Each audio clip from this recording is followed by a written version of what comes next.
ഈ യുവജനോത്സവം പോലുള്ള കാര്യങ്ങളിൽ രാഷ്ട്രീയക്കാർ ഇടപെടാതിരിക്കുന്നതാണ് നല്ലത്. അത് കലാപരമായിട്ട് എന്തെങ്കിലുമൊക്കെ കഴിവുള്ള ആൾക്കാരൊക്കെ വിട്ടുകൊടുത്തേക്കണം. അവരുടെയും കൂടെ അല്ലേ ഈ കേരളം. അവർക്കും ചില പ്രിവിലേജുകളൊക്കെ ഉണ്ട്, അവരും ആസ്വദിക്കട്ടെ. ഒരു വലിയൊരു ഫംഗ്ഷൻ നടത്തി അത് ന്യായമായിട്ട് കഴിവുള്ള കുട്ടികൾക്ക് അതിന് സമ്മാനം കൊടുത്തു. അവരെ ട്രെയിൻ ചെയ്യാനായിട്ട് ഏതെങ്കിലുമൊക്കെ ആർട്ടിസ്റ്റുകളെ, കഴിവ് തെളിയിച്ച ആർട്ടിസ്റ്റുകളെ കൊണ്ടുവരിക.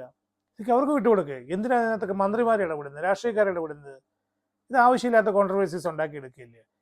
ഇവിടെ ഇപ്പോൾ നോക്കൂ, ഒരു മന്ത്രി ഒരു കാര്യം പറഞ്ഞു, അത് ചാനലുകാർ പറഞ്ഞപ്പോൾ ചാനലുകാർ അത് പറഞ്ഞ് കുറേ കൂടെ അതിനെ അങ്ങ് വൃത്തികേടാക്കി. ഏഷ്യാനെറ്റ് ന്യൂസിൽ പറഞ്ഞ കാര്യമാണ്, ഒന്ന് കേട്ടു നോക്കുക. 10 മിനിറ്റ് നൃത്തം പഠിപ്പിക്കാൻ 5 ലക്ഷം രൂപ ആവശ്യപ്പെട്ടു. സംസ്ഥാന സ്കൂൾ കലോത്സവത്തിന്റെ ഉദ്ഘാടന വേദിയിൽ അവതരിപ്പിക്കാനുള്ള നൃത്തം ചിട്ടപ്പെടുത്താനാണ് പണം. ഞാൻ പെട്ടെന്ന് വിചാരിച്ചു ഏഷ്യാനെറ്റ് ഇത് പറഞ്ഞപ്പോൾ അവർ വാർത്തയെ വളച്ചൊടിക്കുകയാണെന്ന്. അത് കഴിഞ്ഞ് ഞാൻ വീണ്ടും ഒരു വാർത്ത കൂടെ ശ്രദ്ധിച്ചു. അവിടെ മന്ത്രിയുടെ വോയിസ് തന്നെ റെക്കോർഡായിട്ട് നമുക്ക് കേൾക്കാൻ സാധിക്കും. മന്ത്രി ഇത് തന്നെയാണ് പറഞ്ഞത്. യുവജനോത്സവം വഴി വളർന്നു വന്ന ഒരു പ്രശസ്ത സിനിമാ നടി നമ്മുടെ കുട്ടികളെ ഒരു 10 മിനിറ്റ് ഡാൻസ് പഠിപ്പിച്ച്, ആ പാട്ട് പഠിപ്പിച്ച് അവതരിപ്പിക്കുന്നതിന് വേണ്ടിയുള്ള പ്രോഗ്രാമുകൾ ചെയ്യണമെന്ന് പറഞ്ഞു. ചെയ്യാൻ സമ്മതിക്കുകയും ചെയ്തു. നിങ്ങൾ മനസ്സിലാക്കണം എത്ര അഹങ്കാരികളായി ഇവർ മാറുന്നു എന്നുള്ളത്. 5 ലക്ഷം രൂപയാണ് ചോദിച്ചു. 10 മിനിറ്റ് നേരത്തേക്ക് ട്രെയിനിങ് കൊടുക്കാൻ വേണ്ടിയിട്ട് 5 ലക്ഷം രൂപ ചോദിച്ചു. ശരിക്കും ഇവിടെ എന്താണ് സംഭവിച്ചത്? 10 മിനിറ്റ് നേരത്തേക്കാണോ ട്രെയിനിങ് കൊടുക്കുന്നത്? അല്ല, 10 മിനിറ്റ് ദൈർഘ്യമുള്ള ഒരു നൃത്ത പരിപാടി അവതരിപ്പിക്കാൻ വേണ്ടിയിട്ട് കുട്ടികൾക്ക് ട്രെയിനിങ് കൊടുക്കണം. അതിന് 10 മിനിറ്റ് ട്രെയിനിങ് കൊടുത്താൽ മതിയോ?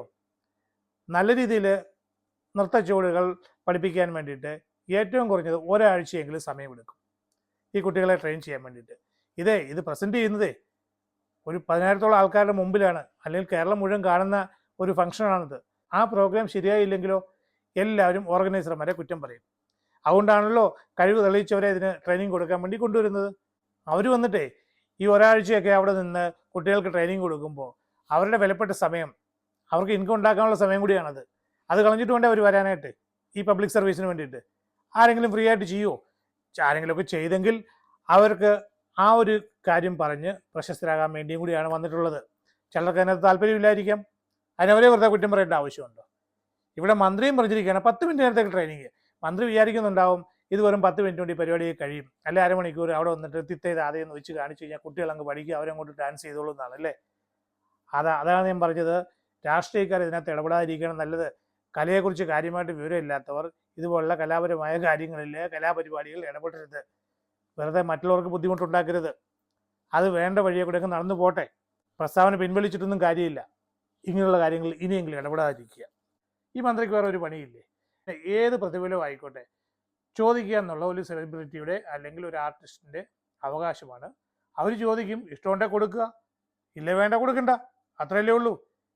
ഇത് ഒരുമാതിരി ഈ അരമന രഹസ്യം അങ്ങാടിപ്പാട്ടായെന്ന് പറയുന്ന പോലെ ഈ മന്ത്രിമാരാക്കി വിട്ടിരിക്കുന്നത് ഭരണം നടത്താനാണ്. വേണ്ട തീരുമാനങ്ങൾ എടുക്കാൻ വേണ്ടിയിട്ടാണ് ഒരു മന്ത്രിസഭ ഉണ്ടാക്കിയത്, അല്ല ജനങ്ങൾ നിങ്ങളെ തിരഞ്ഞെടുത്ത് അങ്ങോട്ട് വിട്ടിരിക്കുന്നത്. അല്ലാതെ അവിടുത്തെ ഈ ചില്ലറ കാര്യങ്ങൾ ഇങ്ങനെ വിളിച്ചു പറയാനും സസ്പെൻസ് ഉണ്ടാക്കാനും വേണ്ടിയിട്ടല്ല. എന്തെങ്കിലുമൊക്കെ ഉത്തരവാദിത്തപ്പെട്ട പണികളാണ് മന്ത്രിമാർ ചെയ്യേണ്ടത്. ഇവിടെ ഈ യുവജനോത്സവവുമായിട്ട് ബന്ധപ്പെട്ട് ഇങ്ങനൊരു വാർത്ത ഇപ്പോൾ പറയേണ്ട യാതൊരു ആവശ്യവുമില്ലായിരുന്നു. എത്രയോ ആൾക്കാർ ഇതുപോലെ പ്രതിഫലം ചോദിക്കുന്നു. അവർക്കൊക്കെ കൊടുക്കാൻ പറ്റാറുണ്ടോ? ഇല്ല. പറ്റാത്തപ്പോൾ ഗവൺമെൻറ് അതിനെ ഡിക്ലൈൻ ചെയ്യും, വേണ്ടെന്ന് വെക്കും. അവിടെ തീരും കാര്യങ്ങൾ. ഇതിങ്ങനെ പറയാൻ തുടങ്ങി കഴിഞ്ഞാൽ എന്നും ഇതുപോലെ ഓരോ കാര്യങ്ങൾ പറയാനുള്ള നേരം കാണുള്ളൂ.